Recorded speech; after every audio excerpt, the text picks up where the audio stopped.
नंदिनी हसीन लड़कियों में से एक थी। जब से मैंने उसे देखा था तब से अपना दिल हार बैठा।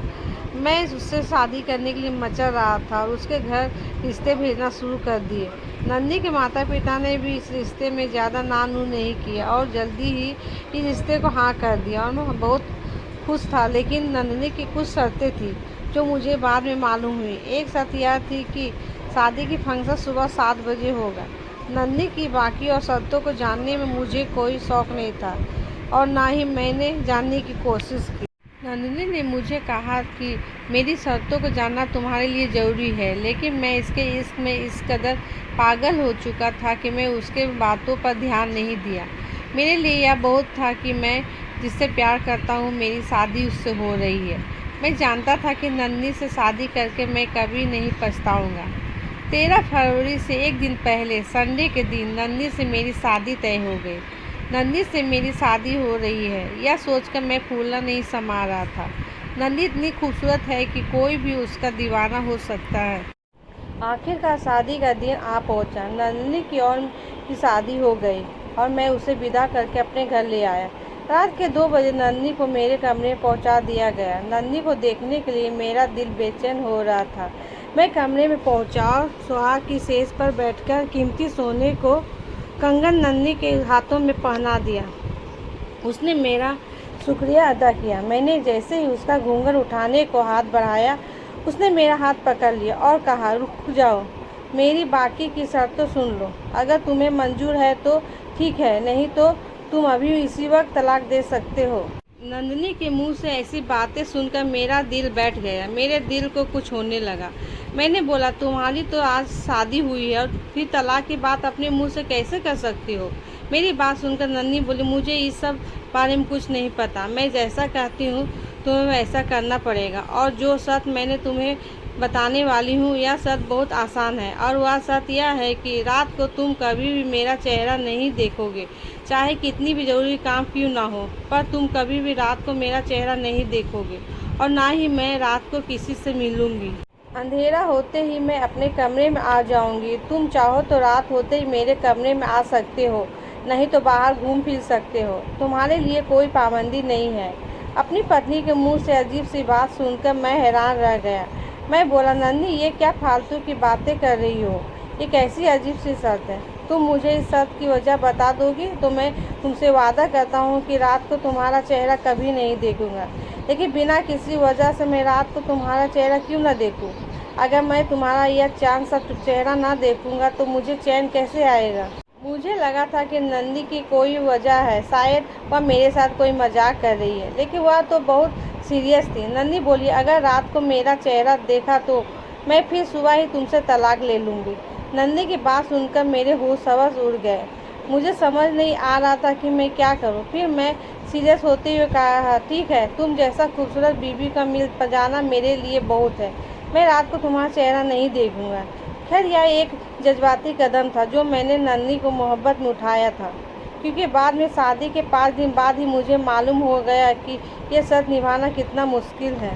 जब भी मुझे कहीं बाहर जाना होता, कहीं डिनर पर जाना होता या यार दोस्तों पार्टी में जाना होता तो नंदी मेरे साथ नहीं जाती।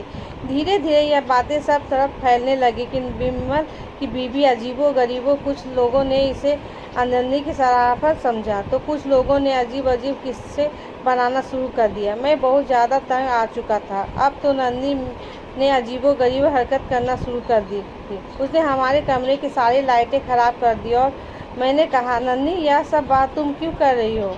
तो नंदी ने कहा कि मैं ये सब इसलिए कर रही हूँ क्योंकि अगर तुमने रात गलती से लाइट जला दी और मेरा चेहरा देख लिया तो। नंदिनी की ऐसी हरकतें देखकर अब मेरा शक यकीन में बदलता जा रहा था कि जरूर कुछ न कुछ बात है। आखिर नंदिनी के चेहरे में ऐसी क्या बात है जो रात को मैं उसके चेहरे को नहीं देख सकता। लेकिन हम दोनों में जो वादा हुआ था मैं उस वादे पर अटल था। एक बार नंदी बहुत ज़्यादा परेशान थी। वह कभी अंदर जाती, कभी बाहर आती, कभी कमरे में इधर उधर टहलने लगती, कभी मुंह पर हाथ रखती और कभी हाथ ऊपर उठाकर प्रार्थना करने लगती। मैं समझ तो गया था कि नंदी बहुत ज़्यादा परेशान है, लेकिन मैंने उससे कुछ नहीं पूछा। अब मैं नंदी की एक एक हरकत पर नज़र रखने लगा था। नंदी हर वक्त किसी का इंतज़ार करती हुई मालूम होती। हर वक्त उसकी नज़र गेट पर रहती या फिर फ़ोन पर रहती। फ़ोन आता तो भागकर फ़ोन उठाती और हल्की आवाज़ में बातें करने लगती। लेकिन हम दोनों के बीच शक जैसी कोई चीज़ नहीं थी, इसलिए मैंने उसकी बात सुनने की कभी कोशिश नहीं की। लेकिन एक दिन मैंने चेक किया तो मुझे पता चला कि नन्ही किसी नए नंबर पर बात करती है। जिस नंबर पर वह बात करते वह उसके मायके का नंबर नहीं था। इस नंबर पर मैंने डायल किया तो मुझे किसी आदमी की आवाज़ आई। मैंने सदमे में सोफे पर बैठ गया। मेरा तो चैन सुकून सब लूट गया था। मेरी पत्नी खूबसूरत तो थी, लेकिन शायद वह मुझसे प्यार नहीं करती है, वो किसी और से प्यार करती है। फिर मैंने सोचा डायरेक्ट नन्ही से बात करने से अच्छा होगा मैं खुद ही मामले की तह तक पहुंचूं। जब पूरा मामला खुल जाएगा तो यह भी बात सामने निकल आएगी कि आखिर मैं रात को नन्ही का चेहरा क्यों नहीं देख सकती। दिल में पक्का फैसला करते हुए उठा खड़ा हुआ। अगले दिन रूटीन के मुताबिक मैं जल्दी घर आ गया। उस समय भी नन्ही बेचैनी से इधर उधर टहल रही थी। मुझे देखते ही वह हैरत से बोली, आप इतनी जल्दी क्यों आ गए? उसने कई सवाल कर डाले। उसकी हैरानी देखकर मुझे गुस्सा आ गया। मैंने कहा, क्यों? मुझे घर में जल्दी देखकर तुम हैरान क्यों हो रही हो? उसने कहा, नहीं नहीं, ऐसी कोई बात नहीं है। मैं तो इसलिए पूछ रही थी कि आपकी तबीयत तो ठीक है। तभी दरवाजे पर घंटी बजी। मैंने दरवाज़ा खोला तो सामने एक आदमी खड़ा था, लेकिन उस आदमी को देखकर मुझे गुस्सा नहीं आया, क्योंकि वह आदमी मेरा दोस्त था। इंस्पेक्टर की वर्दी में खड़ा मेरा दोस्त विनय था। विनय को देखकर मेरा गुस्सा शांत हो गया। हम दोनों एक दूसरे को काफ़ी समय से जानते थे और हमारी आपस में बातचीत भी होती रहती थी, लेकिन काफ़ी समय से मेरी विनय से मुलाकात नहीं हो पाई थी। मुझे यह तो पता था कि विनय हमारे इलाके में इंस्पेक्टर है, लेकिन कभी उससे मिलने का समय नहीं हो पाया। अचानक विनय को अपने सामने देखकर मुझे बहुत हैरत हुई, लेकिन विनय ने ज़्यादा हैरत का इजहार नहीं किया। वह आराम से मेरे गले मिला और बोला, कहाँ थे यार, काफ़ी दिनों से मुलाकात नहीं हुई।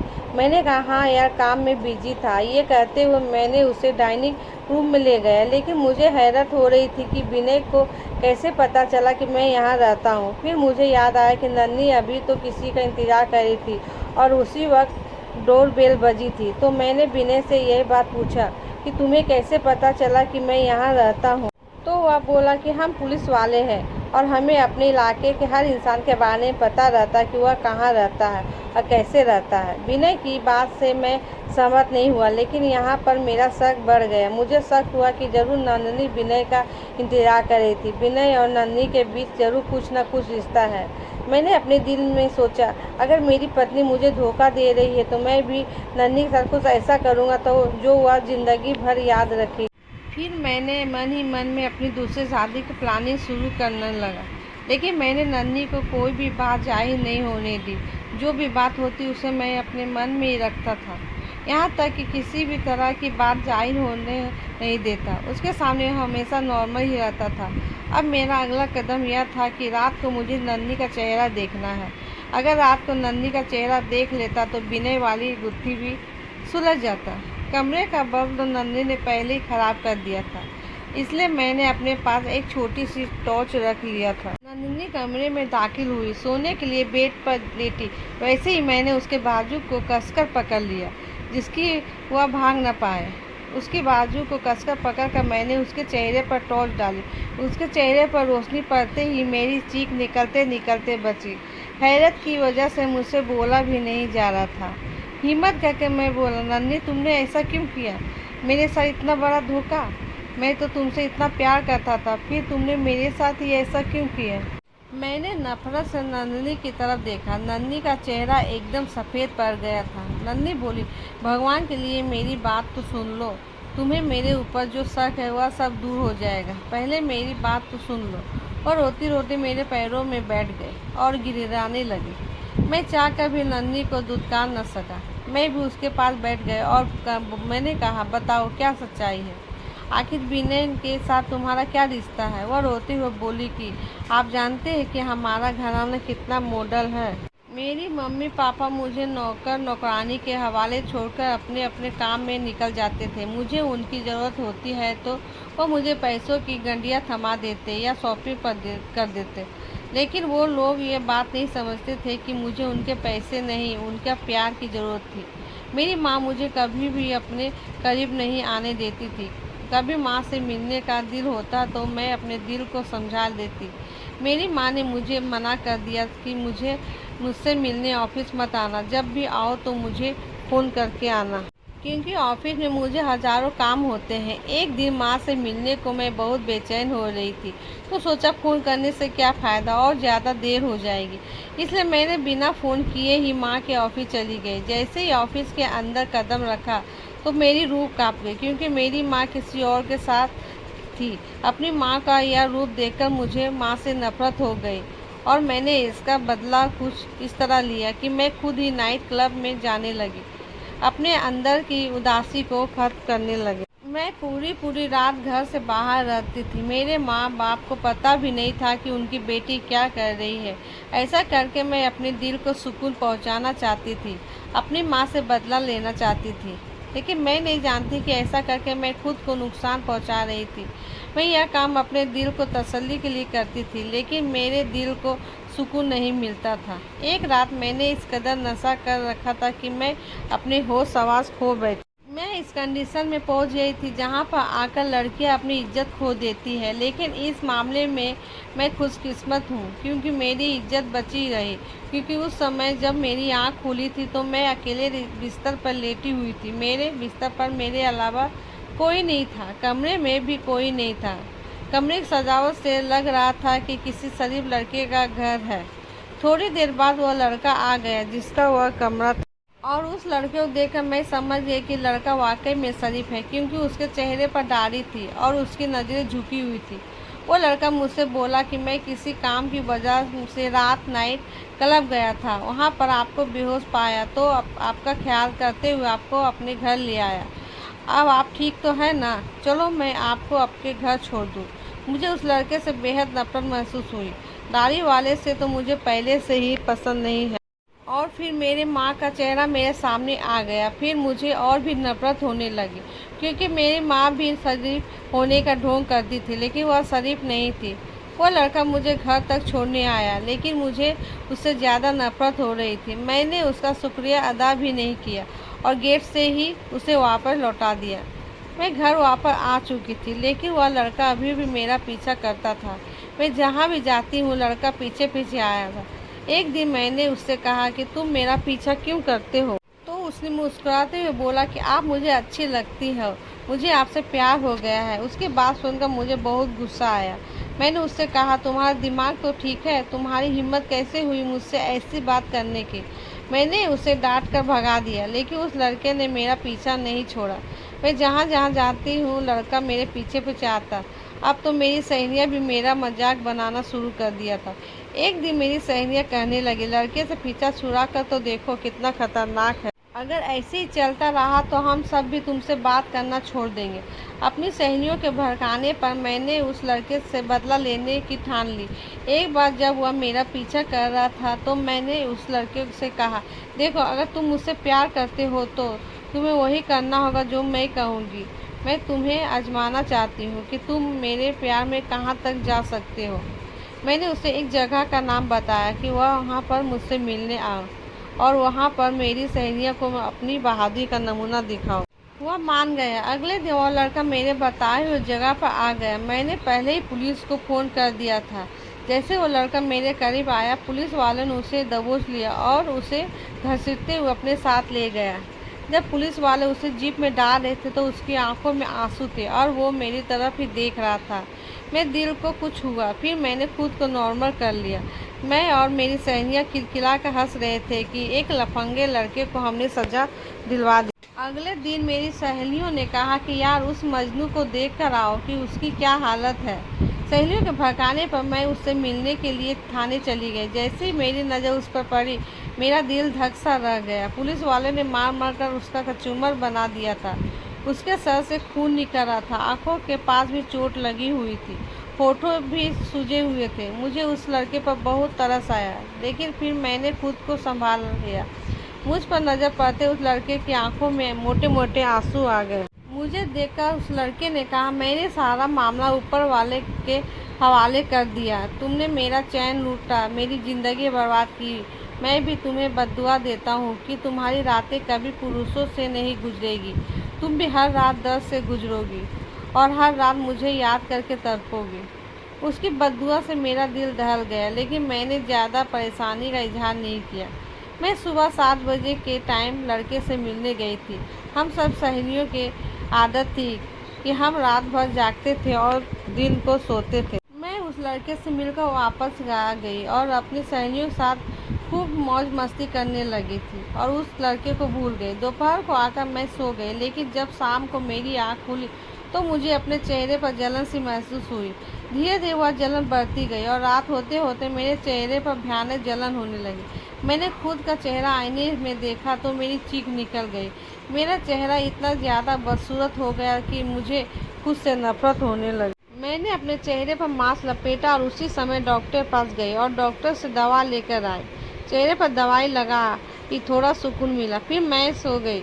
सुबह उठी तो मेरा चेहरा बिल्कुल साफ था। मैंने सोचा चलो अच्छा हुआ मुझे इस बीमारी से छुटकारा मिला, लेकिन शाम होते होते मेरे चेहरे का फिर से वही हाल हो गया। मैं जलन के मारे तड़पने लगी। मैं फिर से डॉक्टर पास गई और उससे बहस करने लगी कि तुमने मुझे गलत दवाई दी। मैंने दूसरे डॉक्टर से दवा ली, लेकिन कोई फ़ायदा नहीं हुआ। रात को मेरे चेहरे पर भयानक जलन होती है और मेरा चेहरा बहुत ज़्यादा बदसूरत हो जाता है और बहुत से खतरनाक दाने मेरे चेहरे पर आ जाते हैं और सुबह होते होते ठीक हो जाता है।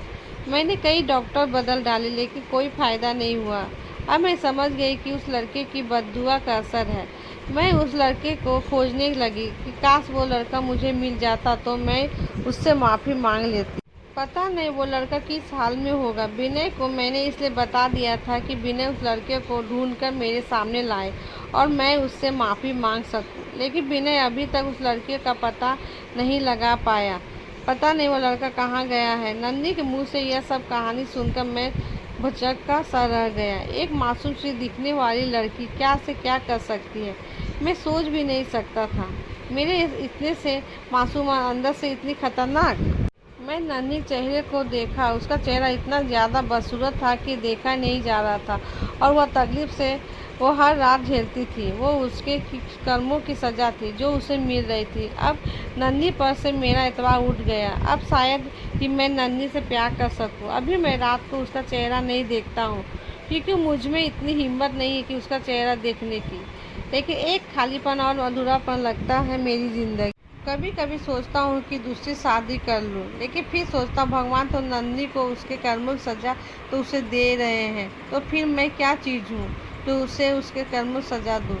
हो सकता है वो लड़का कभी मिल जाए और नन्ही को माफ़ कर दे तो शायद उसकी सज़ा कम हो जाए। मैं उस दिन का इंतज़ार कर रहा हूँ कि शायद मेरी ज़िंदगी में खुशियाँ वापस आ जाए।